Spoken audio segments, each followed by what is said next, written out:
Are you an actor that struggles with rejection? Well, stay tuned because in this video, I want to talk about the audition process and things that I do to help reduce that stress of rejection. Let's go. G'day, Paul from Small Crown Productions here. A lot of actors struggle with constant rejection, and it is something that if you don't learn to manage, can have a serious effect on your mental health. There are so many things that go into a decision around casting. It blows my mind every time I think about it. So what I want to do is look at the process a little bit today and then give you a couple of tips on things that I personally do that make a difference for me. Okay, let's look at a TV ad. So a company wants to make a TV ad. That company hires an advertising agency. That ad agency works with the company to come up with the concept for the ad and work out the sort of messaging that they want to impart. The ad agency will usually write the script and then they engage a production company. So the ad agency hasn't just gone to one production company, they've probably gone to a few, and all of those people send pitches in and they choose one of those production companies. So once the production company's been selected, they get the script, they break the script down, and they send that to a casting director. So the casting director looks at all of the different roles in the ad and sends out a brief for every character to your acting agent. But they don't just send it to your agent, they send it to all of the acting agents that they normally deal with. And there might be 10 of those.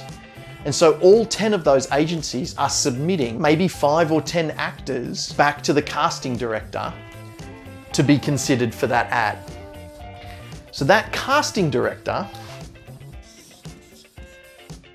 then wades through all of those applications that have been sent by the agent and chooses the people that they want to see come in for the audition. And there might be, out of 50, 10 people that they want to see. So we as actors go to that audition, one of 10 people possibly for that role, sometimes more, and we audition for that role. So the casting director puts us on tape, then edits that together, probably discards a few of the performances that they think were the worst out of the day, and sends that back up to the production company for the production company and the ad agency to look at.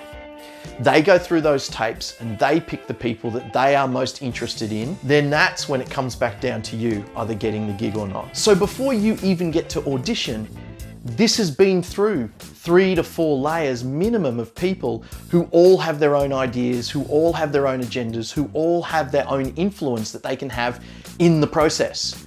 Then when you do audition, and you should count that as a win, because out of the number of actors that were submitted by all of the agencies, you got to go and audition. That's a win in itself.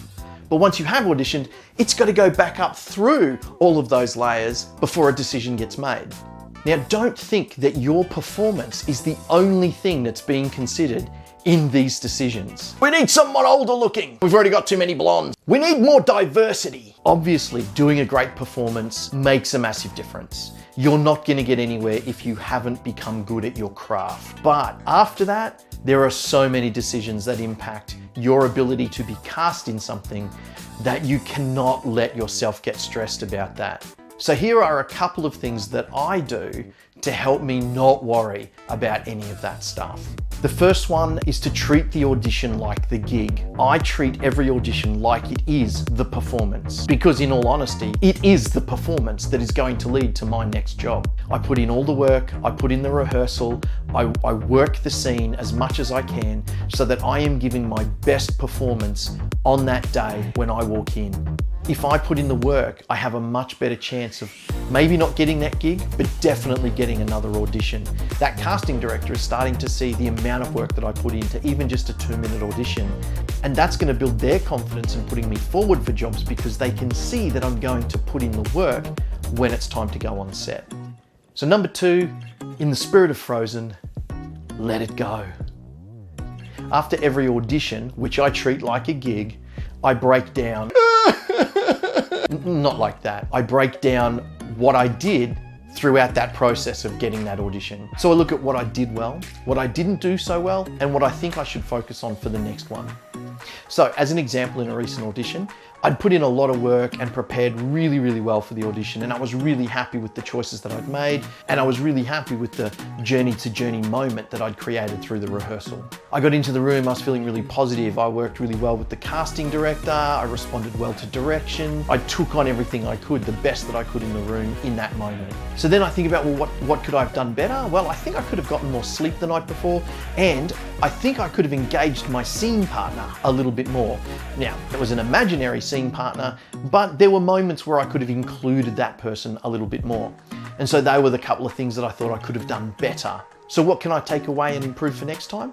Well, in that situation, it was actually both of those things. So I can focus on getting more sleep, and I can also focus on honing my improv to make sure I'm including a scene partner better than I did that day.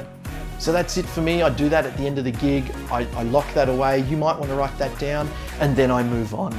I get on with my day. I just go on about life. And number 3, the most important thing that you should be doing all the time anyway, is hone your craft. Flick a camera on, do a scene, do a monologue, practice yourself in front of a camera and play it back and watch it so you can see how you worked within the frame. What was your eye line like beside the camera? Practice the little nuances of the craft. That's it. Thanks so much. If you got anything out of this, give it a thumbs up, smash the subscribe button if you haven't already subscribed. And of course, if you found something of value in this, there is a good chance you will know somebody else that would find it valuable as well. So please tag them in the comments, share it with them, whatever you've got to do to pay it forward so we can keep helping each other out. Thanks very much. I'll see you next time.